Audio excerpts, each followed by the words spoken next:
Aujourd'hui, je vous propose une petite vidéo pour vous expliquer les limites de la pensée zététique. Je vais vous montrer une vidéo de la tronche en biais où il nous explique pourquoi on ne doit pas faire confiance à notre expérience en prenant l'exemple des retards de train.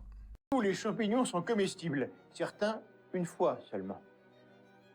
Si vous avez dû subir du retard dans 15 trajets ferroviaires, c'est sans doute très agaçant pour vous. Si vous n'avez pris le train que 15 fois dans votre vie, je compatis, il y a de quoi être très énervé. Mais si vous prenez le train 2 fois par jour pendant 15 ans, ça fait un retard, pendant que plus de 600 trains arrivent à l'heure. Et en définitive, ça ne dit rien sur tous les trains que vous n'avez jamais pris dans votre vie. Et oui, parce que pour tirer une conclusion à partir de données observées, il faut être capable de déterminer la taille réelle de l'échantillon, et donc le nombre d'occurrences où le phénomène ne s'est pas produit. Le problème de l'anecdote ou de l'expérience personnelle, c'est qu'elle ne permet pas de connaître l'ensemble du contexte sans lequel nous ne pouvons logiquement défendre aucune conclusion.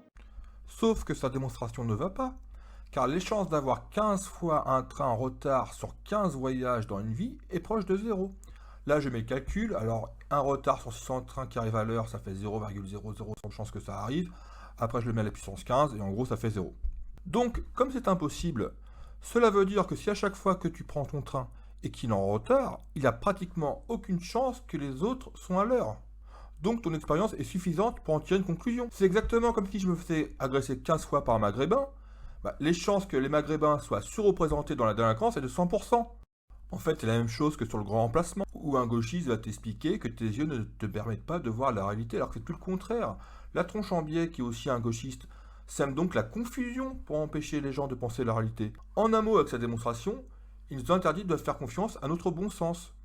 Alors évidemment, je ne dis pas qu'il ne faut pas lire les études et faire confiance aveugle à notre expérience. Je dis simplement que notre propre expérience est souvent confirmée par les études. Si ton train est souvent en retard, les chances que ce soit pareil pour les autres est très forte. Donc tu peux en tirer une conclusion sans trop de risques. Et méfiez-vous des vendeurs d'esprit critique. Sur YouTube, ce sont souvent des propagandistes. La tronche en biais en est un bon exemple. Quand on parle, genre il y a le cercle Cobalt parce que eux, à longueur de blog, enfin eux ou lui, il n'arrête pas de dire que voilà, les sceptiques sont gangrénés par la pensée, le marxisme culturel, par voilà, la pensée de gauche et tout ça. 1 minute 37 seconds later. Parce que j'espère que ce groupe va fonctionner comme une force qui va permettre de mettre en avant les femmes pour qu'il y ait de plus en plus de femmes dans l'esprit critique.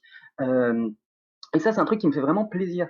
Le souci, c'est que malheureusement, il y a énormément de personnes qui font partie justement de la majorité, j'ai pas envie de dire oppressive parce que j'ai pas envie que les personnes se sentent mal, mais en fait, dans les faits, c'est ça. Énormément de personnes qui se sentent dans la majorité vont se dire, ouais, mais on nous oppresse, on crée des quotas et du coup, on crée une forme de sexisme ou d'homophobie ou de transphobie inversée. Oui. Mais il y a un concept que j'aimerais bien un petit peu mettre en avant.